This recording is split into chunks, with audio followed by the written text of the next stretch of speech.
This episode of the Disruption Lab is taped in front of a live studio audience. Jeff, you have spent 15 years building startups in Austin, Texas. One of the most celebrated tech ecosystems, startup ecosystems in America. And then you moved to Kansas City to run a program that is basically giving out $20,000 grants to startups. A lot of people would consider that an interesting move. On paper, one would argue maybe that sounds like a step backwards, but in talking to you, getting to know you, what did you see about the opportunity that made you, see it in an opposite light? Sure. Well, I'm a founder myself. I started a services company in 2015 and a product-oriented company in 21. So my perspective is from the founder's seat, basically. And growth opportunities come in, just to say it politely, underdeveloped markets. Kansas City has grown a lot over the last 15 years, but it still has so much upward room to grow. And that got me really excited about the city. And just like the previous speaker, Chris, was talking about, it's the people and the culture here, right? It's a different approach to building businesses and developing the kind of ecosystem community here than I've seen in Austin and in other places. So we could spend a lot of time tonight talking about Austin, Kansas City. We'll get to some of that. We could spend a lot of time talking about the programs that you're running and so on. I wanted to use this opportunity for folks in Kansas City maybe to get to know you a little bit and understand some of the. I think it's important to understand the people that are behind the programs, because a lot of the work we do is about connecting human beings. You can point to programs, you can point to organizations all day long, but unless you know the people who are really kind of getting the work done and know what makes them tick, it's sometimes harder to build those relationships. So I want to start a little bit with you. I learned something as I was doing research for this interview that I thought was really fascinating. So you rode a bike almost 4,500 miles from Texas to Alaska. Yeah, so why? In the summer of 2012, with an organization called Texas 4000 for Cancer, which is almost entirely students at the University of Texas at Austin, we ride our bikes across the country to spread awareness and kind of the message and mission of cancer prevention and navigation. So I have a personal story around cancer, but also, it was just a really great cause that really connected with me. So yeah, that's why I did it. I think the 2026 team just left 10 days ago. So there's two routes. I'm personally more connected to the coastal route because that's the one that I did. It's called Sierra, and they, I think, are in New Mexico from Texas. Yeah, it's just a great mission. It was a good opportunity. It was totally outside of my comfort zone. Were you a biker before this? Not at all. Really? And I have like the worst body to be a cyclist. I didn't like to run. I didn't really like being in the sun. So it was really just for the mission and, again, the community, because people who have been affected by cancer understand the power of community in a unique way, and that really resonated with me. I think that experience, even though it basically has nothing logistically or professionally to do with the kind of work that I do now, it still colors the way I approach human interaction, to try to understand the person and make the connection before trying to get into like what can we do for one another or what is the business reason for us getting to know one another. I think it speaks to something else. We were talking earlier about, the pre-anxiety, the athletic anticipation, I call it, more than anxiety sometimes. Training for something like that, the resilience. How long did it take? So it's a 70-day ride.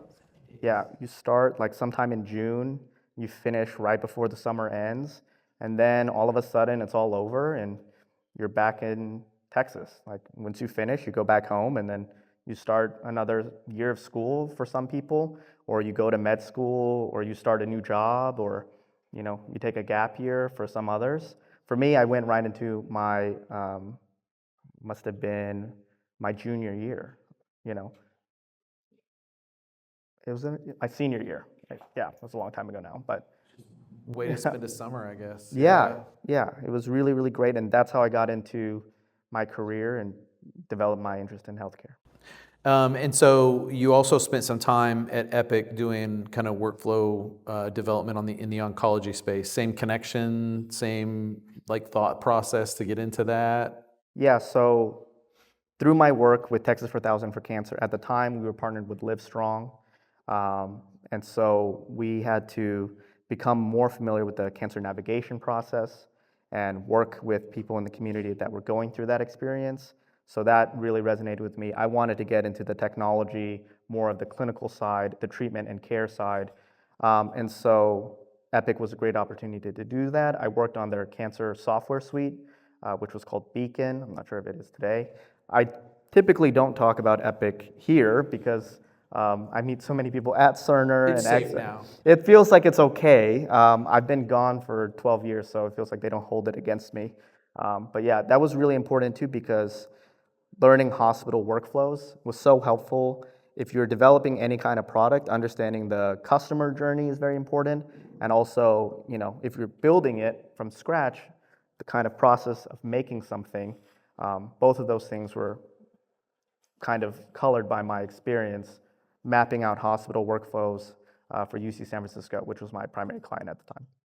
So you talk about building things. So you founded Red Tree Systems. Styrochrome is, you built that. You were, I think, one of the first employees at, Jackrabbit Mobile and grew that, from $1 million to $5 million. We're part of that team. When did you shift from I want to build things to I want to help people who are building things or build the things that allow for others to build? Yeah, I think they're all part of the same journey. So we have great mentors here in Kansas City, and they all have different journeys to get to that kind of position of expertise. But one of the things that I've enjoyed as a mentor is the ability to go from being in that position to doing my own product building and then transitioning back to that. A lot of other industries, it's kind of a one-way road. Like after you retire from the MBA, you could be in the front office or be a coach or something, but you're probably not going to go back and play another season of elite basketball. But in startup and entrepreneurship, we have more autonomy and freedom to kind of dictate the terms of our own journey. So for me, it's always very helpful because by experiencing that journey yourself and being back in that position, it builds empathy for the people that you work with every day and also updates kind of your understanding of how the process works, right? Because things change so fast in entrepreneurship. Something that was the case 5 years ago might not be the case anymore. Something that was the case 5 minutes ago might not be the case anymore. And so I found it personally very helpful to be a better kind of support player in the ecosystem, having been in that position myself and recently. It's interesting. I was having this conversation with someone about the age at which people start companies, and I said, well, there's averages, and you can talk about, everybody assumes it's kids coming out of college, and it's more often than not actually people who have some corporate experience or some lived experience, and it's a little bit later. Do you see yourself, you're talking about the NBA parallel of being able to go back and play at, at the high level. Do you see yourself building something again at some point? Yeah, I'm still in the space, so Red Tree is still in active development. I have my own projects around that, and so that's something that, is always in the back of my mind and how that's going to go. But I also think that, you can always start your own company if you have the support around you, which I've been fortunate enough to have. And so, yeah, I think so. So you have a master's in technology commercialization, is that right? And most people, I don't even think know that that's a discipline. They know it's a thing and it's a function, but they don't know that it's a discipline or an educational path. When we think about that as a system, what does technology commercialization actually look like as a system? And where in your experience does that system break down most often? Sure. So at the university, technology commercialization refers to very specific process, adjacent to tech transfer, right? So IP that's generated by people affiliated with the university, using university resources, supported by the university, they go through a process of bringing that deep scientific research or deep knowledge to market. And is the master's focused on the university process of No. tech? Okay, gotcha. So that's why I wanted to clarify because, Yeah. in my day-to-day now, tech commercialization means something very specific, right? But in the broader sense and kind of the degree program that I was in, it was focused on the general entrepreneur's journey of bringing any technology to market. Even a non-tech oriented business has so many parallels in terms of the basic skills that you need We had a couple of people from my cohort that ended up starting very successful food and beverage or retail merchandise companies, with that degree. So. And so is this a parallel or a different name for kind of an entrepreneurship degree, in a way? Yeah, I think so. I mean, I think it's branded in a specific way because it sounds nice. And I think it's a good positioning for the program at Texas. But my experience with it was, yeah, it's more broadly tailored toward entrepreneurship generally. So I want to go back to the second part of the question. Where do you see it break down the most often? Like when we talk about commercializing technology. So I had the opportunity to do that out of a corporation, a large corporation, and I know the challenges associated to getting a non-core technology to market. Yeah. But just in general, when you're kind of thinking about technology commercialization, where do you see that breakdown most often? Number one, by far, is people. So if you have a co-founder or a team, problems with the team or the people that you work with, that's always a big source of strife.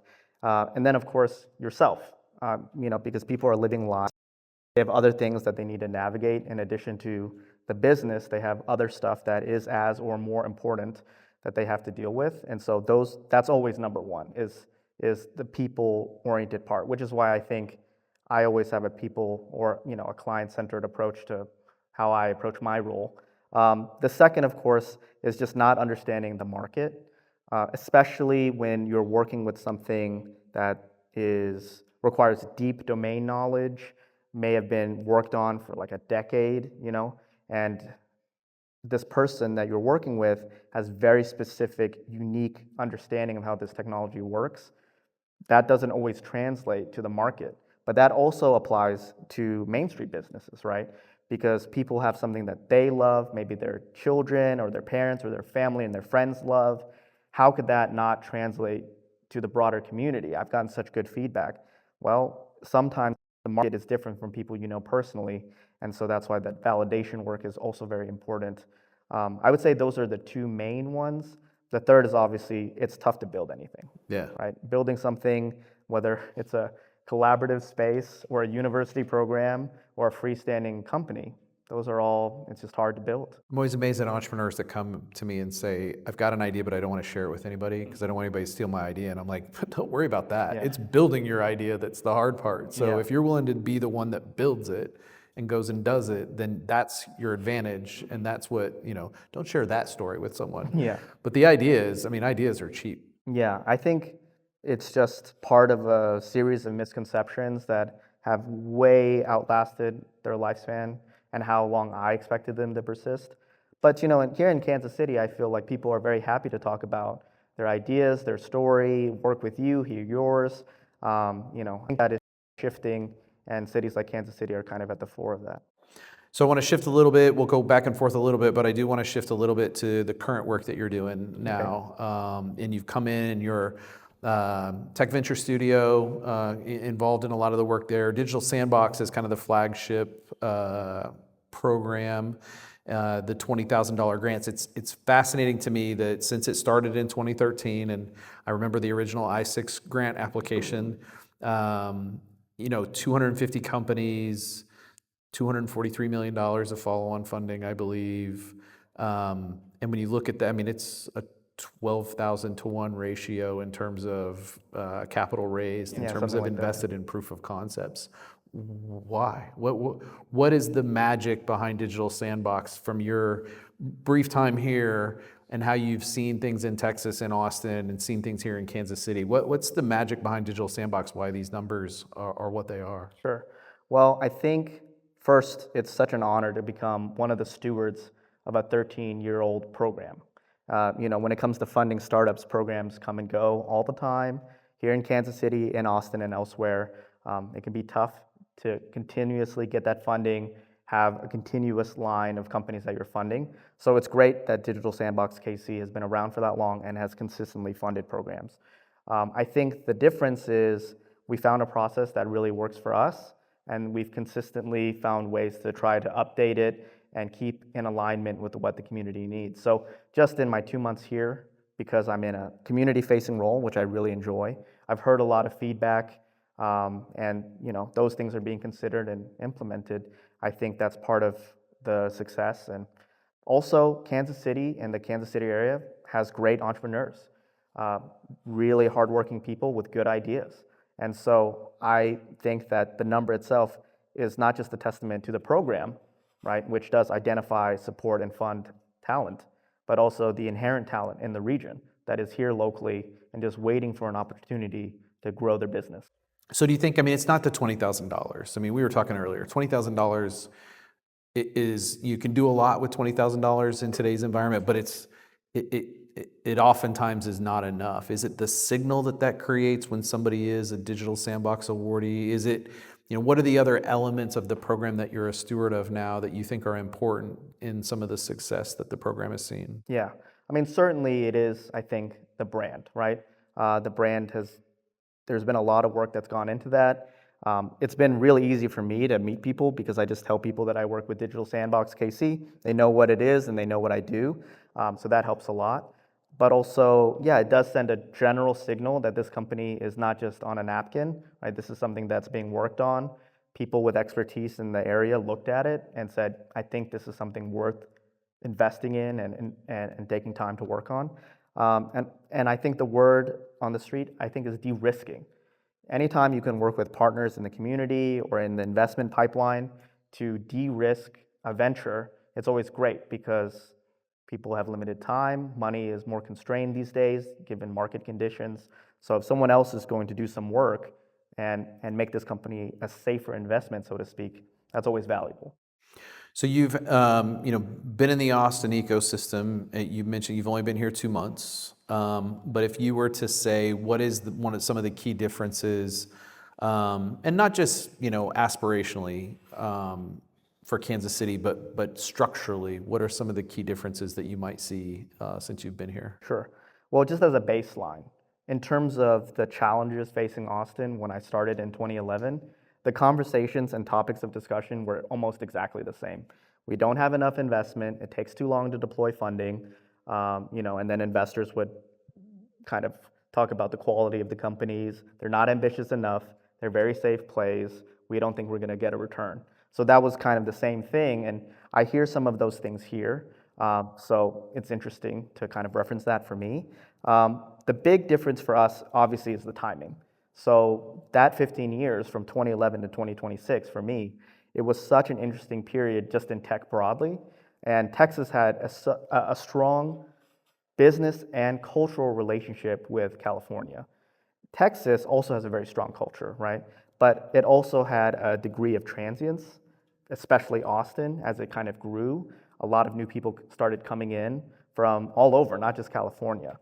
And so when it came to investment, the way that we approached startup, the biggest funding partners and how we kind of grew it out, it was very oriented toward California and what they're doing.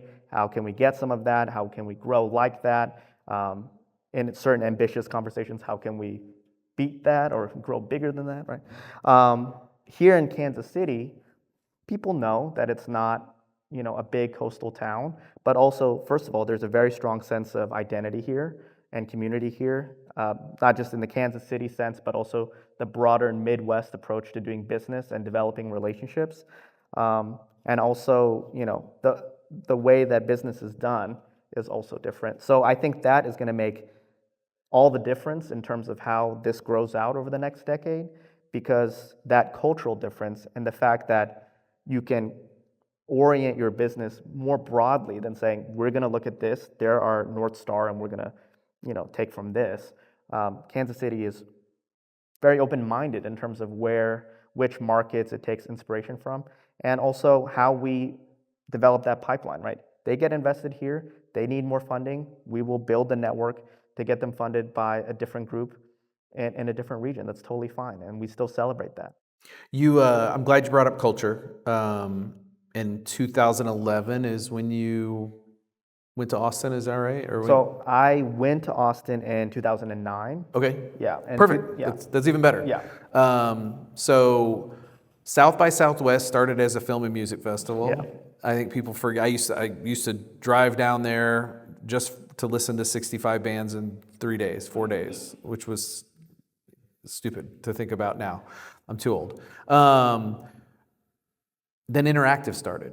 And I think people forget that, keep Austin weird vibe and the creative influence of Austin on the tech scene. They assume it's a center, but it's actually a creative hub. It's Texas's creative hub. And so I'm curious, as you've had short experiences here in Kansas City, but one of the reasons we're here, one of the reasons Keystone is where it's at is you've got 18th and Vine on one end of the street, you've got the East Crossroads, which is kind of the creative center of Kansas City on the other end. We felt that creative heart was important to the entrepreneurial ecosystem. You agree? I mean, you see that play out in Austin? 100%. Because you saw the growth of Interactive. Yeah. I mean, it started in right around that same window of time, 2010. Yeah, it was crazy, South by the way that it grew in that decade. Some really fun marches in there for me. But yeah, I totally agree that the intersection of different kinds of people is key. One thing that I really loved about Austin is that if you work in tech and you are also in the city, you can't really isolate yourself from the city. And so I think those collisions are super important.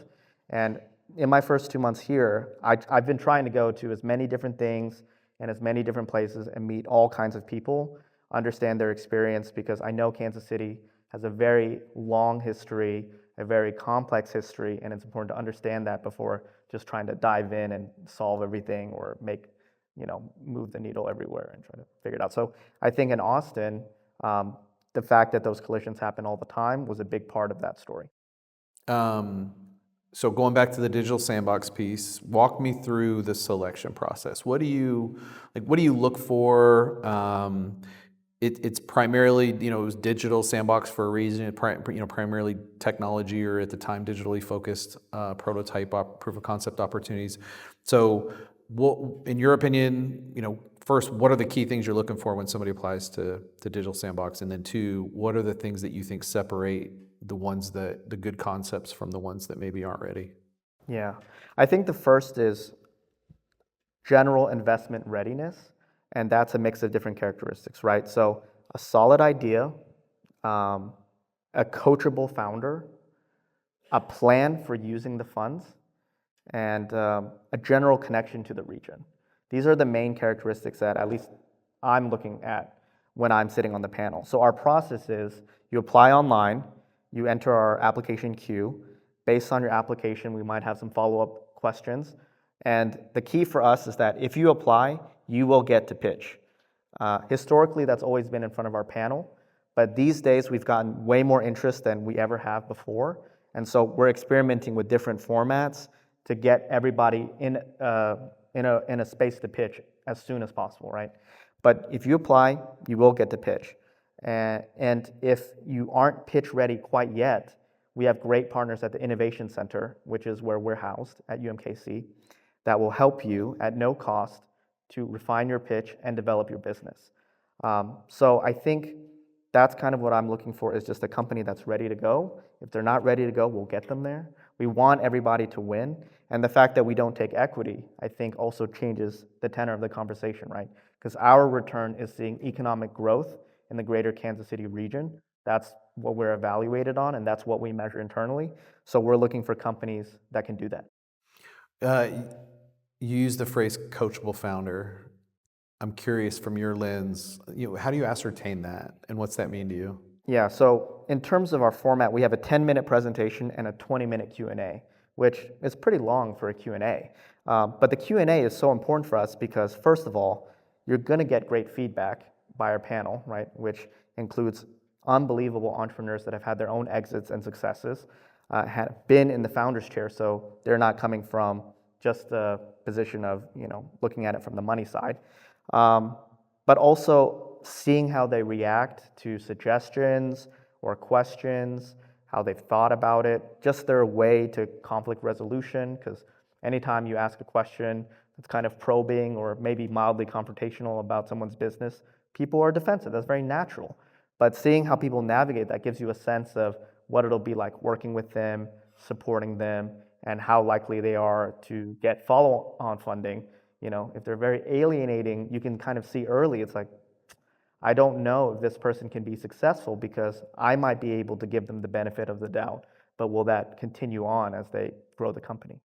There's the age-old debate. Can you coach someone into being more coachable? I think so. I personally do think so, because it's a learned skill, and also it's about framing, right? Because it's when you hear something negative, confrontational, challenging, your body has a response to that. And I can see it when people are in the room because they're nervous and they may have been waiting for this opportunity. They have a very specific plan for this money. You can see their body kind of go through this process, and you can see if they're not taking it well because they're having an emotional response. And I think if it's an emotional response, you can coach that kind of process through reframing, making sure that you think of it as constructive and as an opportunity. But it's hard. It is hard. But I do believe that it's coachable. Yeah, I see a lot of folks that apply for a program the first time don't get in, that end up getting in the program. That's the reason why, because the self-awareness knob gets switched because they have to reflect on, well, why didn't I? And what do I need to change? And oftentimes it's coachability. It's, some of these things that are, it might not be the product. It might not be the market. It might be something that's a little less, tangible or definitive, that you have to reflect on, and that reflection time often leads to some of those changes. Let's talk about some of the other programs. So it's not just Digital Sandbox that you've got. You've got KC InvestEd, and then you also have, I'm slipping on the Sound bites. sound bites. Yep.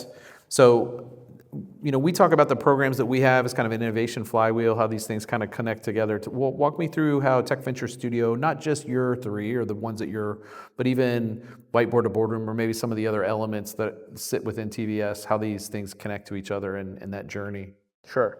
So I'll start by saying that kind of our offerings are evolving over time. I'm inheriting a lot of legacy programs that have a lot of history behind them.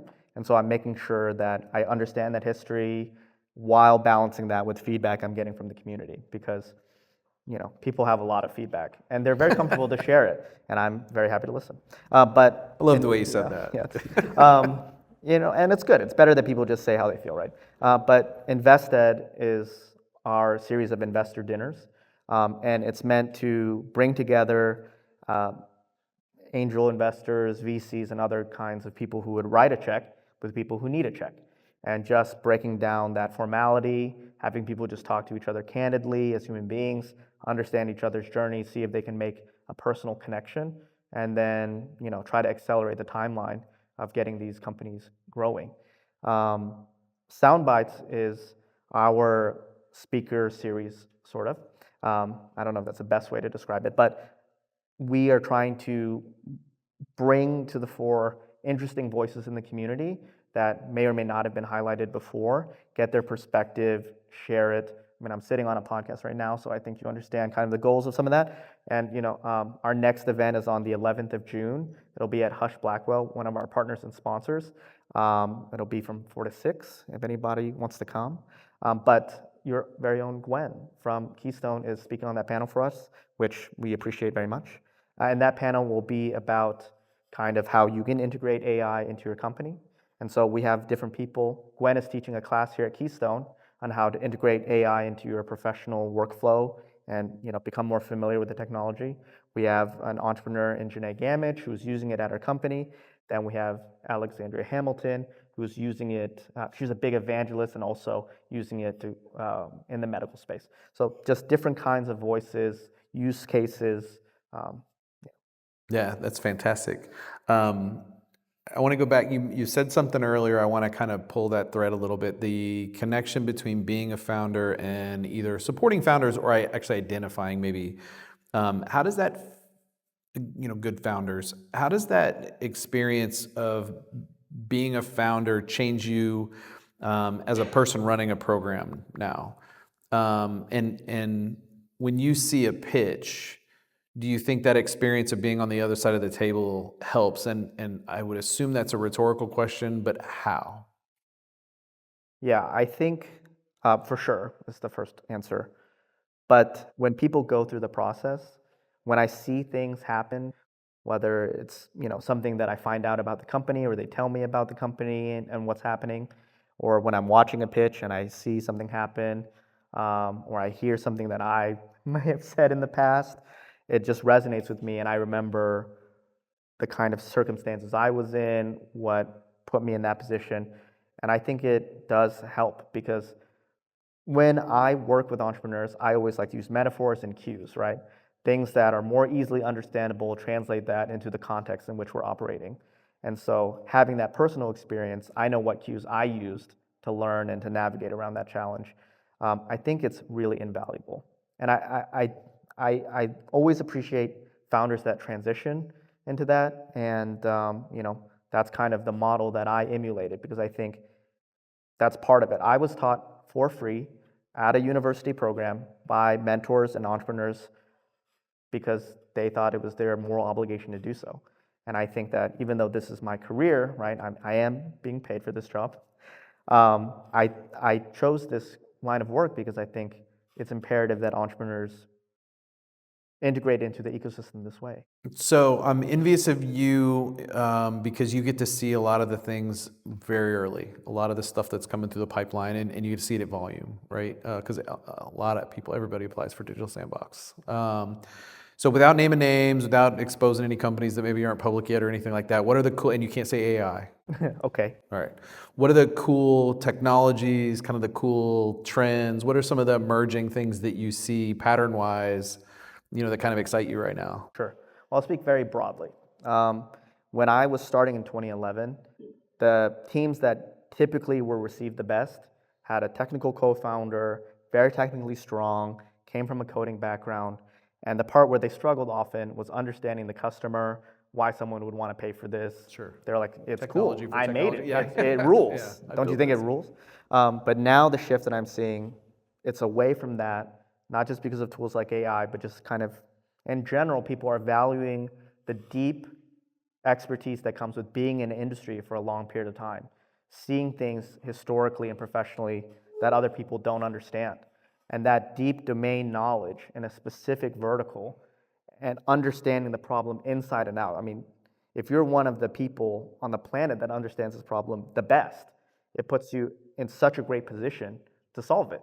And so the best pitches that I'm seeing come from people with that kind of experience, really know the problem, really understand it, may not be able to write a lick of code. That's totally okay. That expertise is now becoming more important in today's landscape.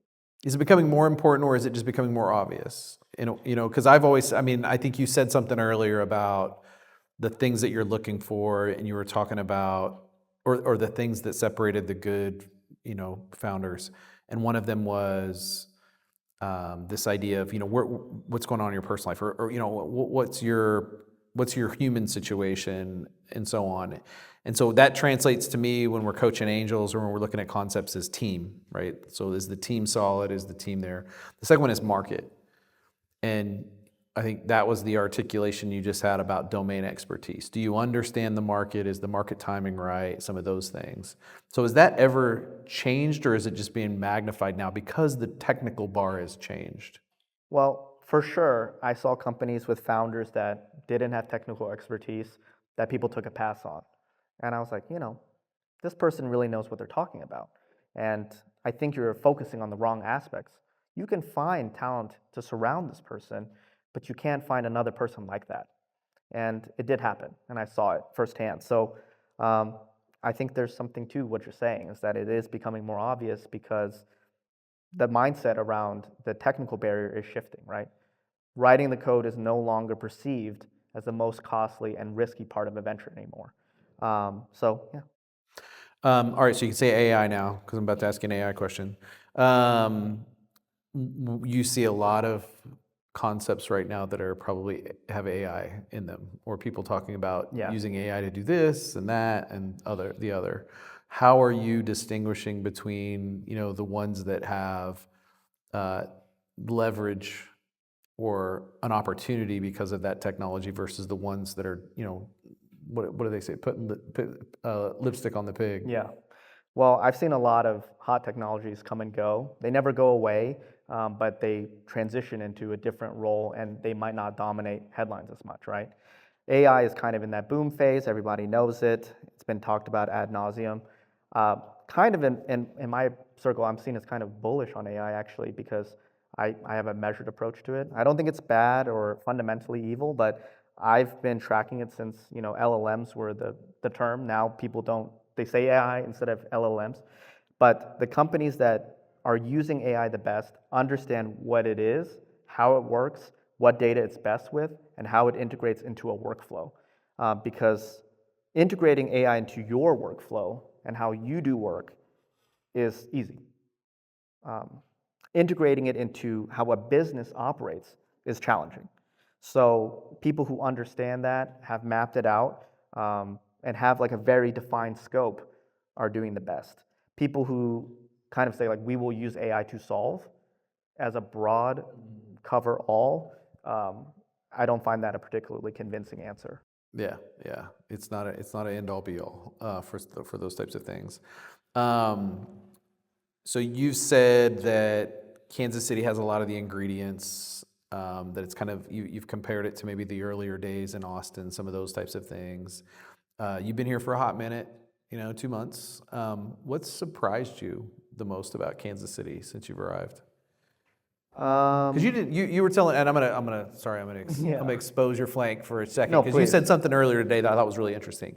Typically, when you make a move, you do a lot of due diligence, you do a lot of those types of things, and you said this was one of the first times that you just kind of jumped and didn't do a lot of that due diligence. So after hearing you say that earlier, now I'm really curious about. I was gonna ask you this question, but now I'm really curious about this answer. What surprised you the most? Sure. Well, I had a little bit of data, right? Because I did an on-site interview. Sure. I went to a 1 million cups. I met a couple of people. That's a little bit of data. Very little, but it's, I don't know. You get older, you just trust your gut. I think that's part of the process of growing up. I got a good vibe. I didn't look anything up. I just moved here. As you get older, you don't have that many chances to do that because you have responsibilities to other people, and Yeah. you limit the amount of risk in your life. This was something I felt like I could do and just see how it goes. And also, I took a look at kind of the people surrounding me at UMKC at the Innovation Center. I got to know them more than I got to know Kansas City itself, and I really like the team. So I think it speaks to the strength of that team and the fact that a good team can get work done in any context. So I really moved here for that team more than the city. The thing that surprised me the most, I think, is it's been said a lot, but people are much easier to work with, I think. I've only been here 2 months, but I've gotten a lot done with the partners that I've been speaking to. I feel like those conversations are easy and fun. That's not always the case everywhere, so I've really enjoyed that. And the barbecue is better than I thought it would be. I'll settle that. So this is my opinion. Oh, this is somebody from Austin. Okay, I'll put it on the This is record. on tape. Everyone I am asked so me happy this. that I this will is put on it on the record. This is my personal opinion, okay? Our brisket and sausage are better. Your ribs and burnt ends are better. Your sauce is better. Some of your sides are better, but I think you're cheating with butter. Our coleslaw is better. That's my opinion on the record. There it is. It's on video, folks. We can send this one to all our friends in Austin now. Some of our sides. All right, you got to be specific. Which ones? Because I need to know. Well, Because I got my. Okay, it varies institution to institution. So Fact. we don't do the cheese corn thing, as far as I know. Maybe, but that's new, and I've enjoyed that. Okay. The beans, though, no. We just have a very strong chili history, Yeah, so all you right. That's can't- the chili thing. The barbecue beans, though, like, come on. It's good. All right, all right. You describe yourself. This is, on the website, and I think even in your LinkedIn, you describe yourself as being passionate about. I believe it's education, healthcare, and art. Three things that you wouldn't probably, as a technology person, kind of thread together. What about art has kind of informed, or kind of connect that dot for me as someone who, technology founder, that kind of thing. Well, I think art is about expressing something that you can't say with words, trying to communicate something fundamental about yourself or your experience or the human condition. And that's why it's been so powerful, especially here in Kansas City, right? And Missouri. So I've been learning more about Langston Hughes and just the history of music and art in the region. That's just one example of some of the many great artists here. But I came up as a musician. I played piano my entire childhood, and that's kind of the things that interested me the most. In startup, I saw a lot of founders who were communicating something with the companies they were trying to build and the way they were building it. You could see their worldview, what they cared about the most, what experiences in their life maybe caused them the greatest pain, and the things they wanted to really put their name next to, the way they wanted to change the world. And there's also people who don't communicate how they feel very well, but it comes through in the way that they work, the way that the product is designed. You get the measure of a person through that. And so that surprised me. I didn't really think about technology or products as like a deeply personal thing. But whether you're holding something or navigating, a website or a software, I started to learn more about the people who build it just by using it. And you learn about the artist by experiencing their art, by being part of that process between artist and, I guess, enthusiast, right? So I found that one of my favorite parts of the process. It's funny you say that. So you manage dev teams. And so it's funny that we'll talk about, developers that are, operating on a certain code base or, using a certain, stack or whatever it might be, but they all express their code differently. Like there's so much you can tell about a developer and the way they actually write code and so on. It's not just this standard way of doing things. So that's an interesting perspective. So I've heard you reference yourself as old, and I try not to take offense to that because I'm a lot older than you. Okay. But I want to go to like 15 years from now. You've been successful in this role. What's the Kansas City ecosystem look like in your opinion?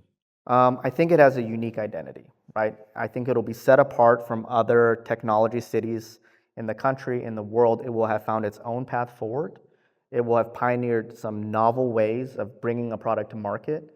It will have some even bigger exits, right? We're talking about, obviously, there's some big enterprise companies have exited here, but some larger startup exits here. And I think people will be looking to Kansas City for those lessons. The same way that we're looking to some other successful cities. The Kansas City way of doing business, I think, will be studied, and other people will integrate elements of that in the way that they work. That's very aspirational, but I can see the potential for that. I've really been inspired by the people that I've met here already. So I think, it has that potential. I think we wouldn't be doing this if we didn't have that aspirational bent to us and wanting to see all those things happen. So we got a good one, folks. I mean, I appreciate you being here. I appreciate you, coming up from Austin and adding that flavor and that opinion on barbecue that is somewhat positive. But no, we got a good one, and I'm glad you're here doing this at Sandbox and doing this at UMKC. So thanks for sharing with us. Hopefully you all got to know Jeff a little bit better and understand, we got a good one running Sandbox and running some of the programs here. So I'm anxious to see you put your spin on some of the things as it starts to grow and as you start to get your feet underneath you, because I think you've got a lot to add to the ecosystem. Yeah, I'm trying to balance learning about how things work and all the history of the city and the stakeholders in it, and also trying to bring new ideas, programming, so on. And I'm in the middle of that, so I appreciate all the support from everybody. Fantastic, man. Thanks for spending some time with us. I appreciate it. Give him a hand, everybody.